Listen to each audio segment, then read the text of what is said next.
विकास आने वाले समय में बड़े पैमाने पर होगा। भारतीय जनता पार्टी ने 9 साल कन्नौज के विकास को पीछे धकेलने का काम किया। नाम मात्र के लिए कुछ काम किया हो तो किया हो, लेकिन जो बुनियादी काम कन्नौज का शुरू हुआ था, उन तमाम कामों को भारतीय जनता पार्टी की सरकार ने रोका है। मैं आपके माध्यम से कन्नौज के एक एक कन्नौज वासी को मैं भरोसा दिलाना चाहता हूं कि जहां उन्होंने मुझे चुन करके उनकी सेवा करने का मौका दिया है, आने वाले समय में समाजवादी सरकार बनकर के देश का ऐतिहासिक विकास कन्नौज में समाजवादी लोग कर करके दिखाएंगे। हम जनता के बीच में लगातार रहेंगे। हम समाजवादी लोग मिलकर के कहीं किसी के साथ अन्याय होगा तो खड़े दिखाएंगे। इधर सरकार शिक्षा कितनी जरूरी है आम लोगों के लिए, जनजीवन के लिए।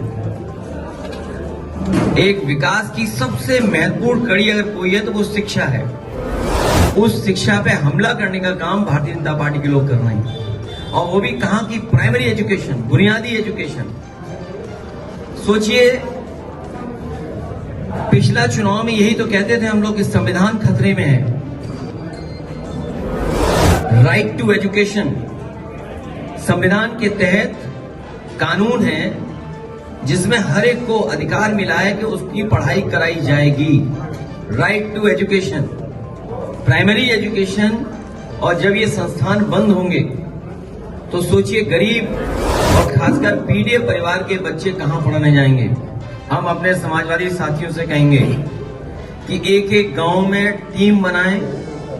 अपने जो पढ़े लिखे नौजवान हैं, पार्टी के समर्थक हैं या रिटायर्ड शिक्षक हैं, मैं उन सबसे निवेदन करूंगा कि पीडीए पाठशाला बना करके उन बच्चों को पढ़ाने का काम करें, उन बच्चों के भविष्य को सुधारने का काम करें। हम लोग बच्चों की पढ़ाई को खत्म नहीं होने देंगे, उनकी पढ़ाई को रुकने नहीं देंगे। हम समाजवादी लोग मिल करके पीडीए पाठशाला चला करके बच्चों की पढ़ाई कराने का काम करेंगे। वो सस्पेंड किया जाता है, इस पर क्या कहेंगे आप? सस्पेंशन कोई इलाज नहीं है। इनकी सरकार में किसी की सुनवाई नहीं है। इनके अपने लोगों को न्याय नहीं मिल रहा। मुझे डिप्टी सीएम डपटे गए, डपट पड़ी उन्हें। कभी कोई सोच सकता है कि इंस्टीट्यूशन में सबसे बैठे हुए लोग वो क्या कर रहे हैं? अपने विभाग में ध्यान नहीं दे रहे हैं। कह रहे हैं समाजवादी लोग नमाजवादी लोग हैं। यही तो कहते हैं नमाजवादी लोग हैं। इनके पहले जो राष्ट्रीय अध्यक्ष बने और जो पहले प्रधानमंत्री जी बने, उनका नाम पता है किसने प्रस्ताव किया सबसे पहले? वो 5 बार के नवाजी थे, सुनने में आया है।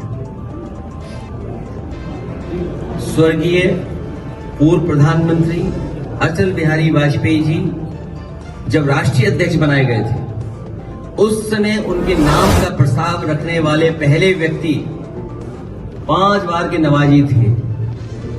और भारतीय जनता पार्टी का जो राष्ट्रीय सम्मेलन हुआ था मुंबई में, जिसमें भारतीय जनता पार्टी का गठन हुआ, उस गठन के आयोजन में जो पैसा खर्च हुआ, वो भी एक बहुत बड़े पड़ोसी देश के जो प्रधानमंत्री बने कि राष्ट्रपति बने, वो आप जानकारी कर लेना, उन्हीं के परिवार के लोगों ने सबसे ज्यादा चंदा दिया था। अब बताओ नमाजवादी कौन होगा? ये भारतीय जनता पार्टी के लिए केवल नफरत फैलाना चाहती हैं। ये नकली लोग हैं।